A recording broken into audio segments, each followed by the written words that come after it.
So dudes, if you have not watched our college pros video, click the link to that here. Here. Here. Here. Right here. No, here. Okay. Right here. Here. Here. Okay. Yeah. As we explained in the pros video, Jung and I have completed our first year of college. A little late on that. Yeah. In commemoration of this accomplishment, we have decided to make a pro and con list of college in comparison to high school. Disclaimer! This list is solely based off our own opinions and does not accurately describe all colleges, universities, professors, etc. On to the cons! Ow! What do you? Sorry. Number 1, choosing your own schedule. Yes, we said this is a pro, but if you're college newbies like we were, it could be a terrible, terrible con. Yeah, getting to choose your classes and when to take them, that's all good and dandy, but it's not always a choice.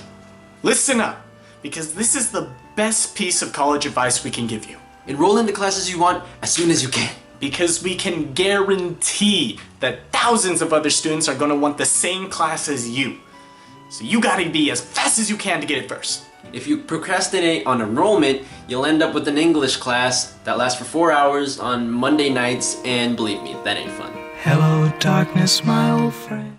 Number 2, the professors could not care less. Yes, this was also a pro, but when you're trying to get that next letter grade and you approach your professor, he's just gonna give you the cold shoulder. Think back to your high school days when you were 0.5% away from that next letter grade and you had to crawl back to your teacher and beg them on your knees for extra credit and showing them all your late assignments that you didn't turn in. Which you did the night before.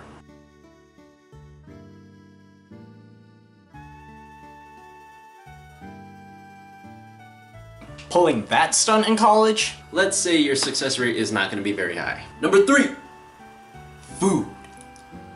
Yes, we've previously said that college food is better than high school, but there are some trade-offs that come with it. Single companies usually run the entire school's food system, so there isn't much variety. That's why Subway was my shit.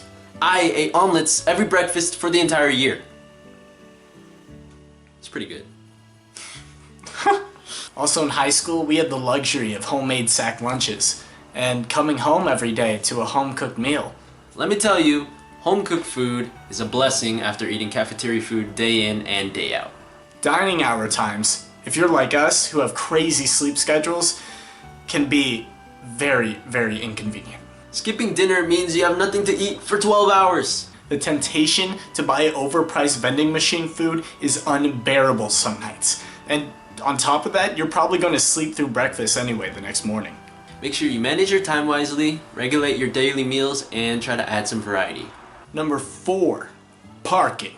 This is the worst. This is the reason why you have to wake up an hour before your class starts. Number 1 reason why you are late if you wake up on time is because you couldn't find parking. Trying to find a parking spot at your school between 11 a.m. and 5 p.m. it's like trying to find a needle in a haystack. What I started doing second semester is parking in the furthest parking lot and then just doing the 10-minute walk to class instead of circling all the closer parking lots for like 30 minutes, just wasting gas and time. The only good thing about a lack of parking spaces, it forces you to be social, talk to people, ask if they're backing out or if they want to ride to their car, things like that.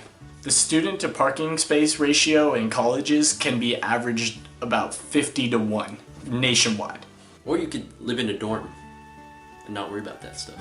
And lastly, nothing is free. Nothing. Nada. Zip. Zero. None. You can't go a day in college without paying for something. Even if you don't physically hand off money or swipe your card, you're still paying for something. Your day starts either waking up in a dorm that you've paid thousands of dollars for, or driving and using gas to get from your house to your college. The food? If you didn't pay for it up front, then you must have paid for it already. Somehow, some way. Going to classes which you paid hundreds of dollars for, and getting textbooks which are probably hundreds of dollars on top of that. Don't forget about all the little stuff either. Parking passes each semester, ID cards each term, all your little school supplies, pencils, paper, and coffee.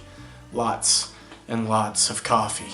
The crappy thing about college is that it's become a business. Students are graduating with tens of thousands of dollars in student loans, and a high percentage of them find jobs that aren't even related to their major. The overall con about college is that it's a flawed system. What should be helping students become leaders in their respective fields and go out and change the world is actually what's crippling their own potential. A solid piece of advice we could give you right now is to collect as many scholarships on you can. Go online, ask your friends, ask your teachers, just find ways to make money. And community college is one of the best routes you can take too. It's not like one for quitters or one for like underachievers. The simple fact is, it's easier to go to a community college and transfer to a four-year university than getting accepted right out of the gate of high school.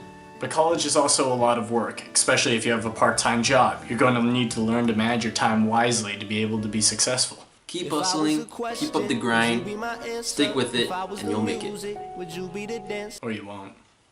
Those were our college cons. Leave a like and subscribe to get notifications for when we drop our newest videos. Till next time, we out. I still got a lot of shit to learn.